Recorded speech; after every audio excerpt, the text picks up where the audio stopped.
Isabel, ¿por qué se forma esta asociación? ¿Cuáles son los objetivos que os habéis marcado? Pues gracias, Ángel. Efectivamente, esta asociación agrupa a todas las empresas que tienen como modelo de distribución software como servicio. ¿Por qué se hizo esta asociación? Pues empezó como un club realmente, y si queremos seguir siendo un club de gente que quiere empujar y que quiere apoyar este modelo de negocio. El objetivo era que uno a uno, lógicamente, éramos como los pioneros del oeste, íbamos dando palos de ciego, pero que agrupadamente podíamos conseguir muchas más cosas, y así ha sido. Es decir, siendo una formación y un grupo constituido, pues hemos conseguido tener acceso a organismos oficiales y a sitios que de otro modo no hubiéramos podido, y esos organismos lo que nos han proporcionado es esa visibilidad que nos permitía el poder decir a los usuarios cuáles eran las ventajas, porque aunque son miles y para los usuarios está montado precisamente este tipo de modelo, pues la verdad es que nos cuesta mucho el que llegue. Recuerdo que en las primeras reuniones decía uno de los integrantes de IBM que era el momento en que estábamos como cuando los fabricantes de lavaplatos en Estados Unidos, ¿no? Siempre cuento la anécdota, pero es que es muy didáctica. Es decir, en aquel momento los fabricantes de lavaplatos tuvieron que agruparse y unirse en una asociación para poderles demostrar a los usuarios cuáles son las ventajas del lavaplatos, cuando son miles y para nosotros es muy obvio. Pues esto pasa lo mismo, ¿no? Tenemos que unirnos todas las empresas de software, de plataformas, de infraestructuras, para poder decirles a los usuarios que son muy ventajosos, que es muy ventajoso y que efectivamente, que es algo que no tiene ningún problema. Entonces ahora mismo hay muchos tabús y hay mucha situación de desconocimiento, yo creo, que precisamente a través de la asociación queremos paliar este tipo de mucho situación. Que evangelizar, ¿verdad? Muchísimo, mucho que evangelizar y mucho que decir, y sobre todo que claro, son muchos años de venta de licencia y de mucha empresa que vive solamente de esto, con lo cual pues lógicamente está tirando en dirección contraria. También es curioso porque muchos empresarios son usuarios de software como servicio, son usuarios de la nube en su vida particular o para gestionar incluso sus finanzas con el banco, etcétera, etcétera, pero sin embargo cuando tienen que implantar o tienen que pensar en una implantación de un software de gestión para su empresa, no miran ni siquiera un software como servicio o no miran la nube, qué oferta es la que hay. Esto es correcto. El hecho es ese, es decir, que diariamente hacen banca electrónica o utilizan una cuenta de correo como Gmail o cualquier cosa, que eso es software como servicio, es decir, dispones de ello, pero sin necesidad de tener que hacer ningún... Exactamente, tú pagas por el uso que haces y punto. Y en muchos casos ni siquiera, porque Gmail es gratis. Pero el hecho es que luego cuando se ponen a pensar en algo para su empresa, pues no. Entonces, ¿qué ocurre? Pues hay dos cosas. Por un lado, siempre está el miedo, ¿no? O sea, siempre es el miedo a que esto es algo que puede ser o no beneficioso para mi empresa. Y esos miedos se quitan en el momento que se usa. Y de hecho, muchas empresas, la estrategia comercial que proponen es: úselo, no me pague. Y cuando usted ya haya usado durante 2 o 3 meses, dependiendo de la aplicación, pues usted me paga y ya está. Y me parece fantástico, porque es la manera. Y luego, por otro lado, la reticencia que hay es de algunos puestos de trabajo, esto ya pasa en empresas más grandes, que ven perder su poder, ¿no?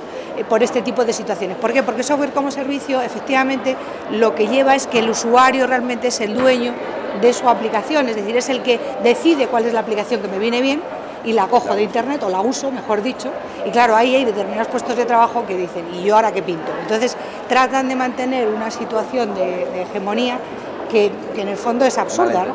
Exactamente, porque realmente tienen un papel muy bueno que hacer, y es orientar cuáles son las mejores funcionalidades que el departamento pide. Por ejemplo, si un departamento de recursos humanos está pidiendo cómo gestionar, por ejemplo, el proceso de selección, pues lo lógico es que ese departamento de informática o de sistemas y tal esté evaluando cuáles son las mejores soluciones en la nube, que es lo que realmente está esperando el usuario, y que luego le diga: mira, por aquí, y ya está, y ya se olvide. Es decir, que todo eso de que sea el dueño de la infraestructura y tal y cual, pues tendrá que ir abandonándolo, porque en el fondo creo que este es...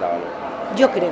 Es decir, aquí zapatero a otros zapatos, entendiéndolo en el sentido positivo. Es decir, cada empresa creemos que debe centrarse en su core del negocio y dejar a los demás que hagan lo suyo. Y lo suyo, por ejemplo, pues no es tener un departamento que se dedique a hacer software, porque para eso hay miles de empresas que lo hacen muy bien y que realmente están especializadas en eso. Hace unos años, bastantes años, yo no sé si en torno de los 7 años, escuché a Bill Gates que decía que se acabó el tiempo de la posesión, empieza el tiempo del uso, de usar. Siempre ha sido bastante visionario, pero creo que en esta afirmación realmente resumía lo que Internet iba a aportar a la persona y a la empresa, a las dos, ¿no? Adaptando a la persona de manera particular como a la empresa. Ya no hay posesión, ahora hay uso. Correcto. Ha pasado en otros mercados, mercado de la música, etcétera, etcétera, que realmente lo que hay que hacer es usar y no hay que poseer. Poseer, correcto. Para cuando realmente la pyme española se meterá, digamos, este concepto en la cabeza. Un gran reto, ¿no? Sí, bueno, es la pregunta del millón, claro, Ángel. O sea, la pyme española, precisamente, o sea, como bien sabes, es el 93% del tejido empresarial español. Es decir, es un segmento muy importante dentro de la economía española. Realmente es algo que nosotros desde el principio quisimos, decir, los fundadores de SaaS and Cloud Network, en un principio que fuimos, pues claro, empresas que realmente entendíamos que la pyme era la primera beneficiaria, pensamos que este era el mercado potencial y donde debíamos atacar fuertemente. Nos encontramos con una oposición tremenda, porque no había, claro, las barreras que te he comentado antes, pues eran prácticamente, es decir, el miedo siempre a algo nuevo.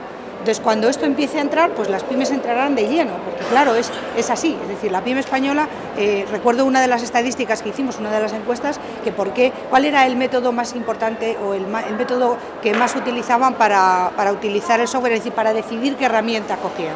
Y curiosamente, en la mayoría, lo que hacían es que lo que decía el de al lado. Es decir, de todas las preguntas que les hacíamos, por funcionalidad, por precio, por modelo de negocio, pues tal, no, lo que salió en mayoría es, yo el que tenga el de al lado, es decir, si el de al lado tiene Microsoft, pues va a ser Microsoft, y si el de al lado tiene, yo qué sé, pues SAP, pues va a ser SAP. O sea, no hay otro modelo en la pyme española. ¿Por qué? Pues porque en el fondo hay una parte que es de desconocimiento, no lo quiero llamar incultura, pero hay un desconocimiento tremendo acerca de este tipo de cosas.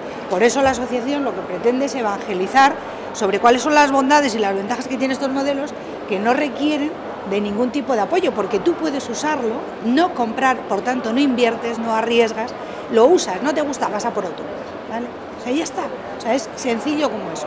Entonces, la pyme española, ¿cuándo se dará cuenta de esto? Pues cuando también los organismos oficiales aporten toda esa información y realmente entiendan que aquí es donde está la gran ventaja competitiva. Eso es yo creo que es uno de los factores más importantes.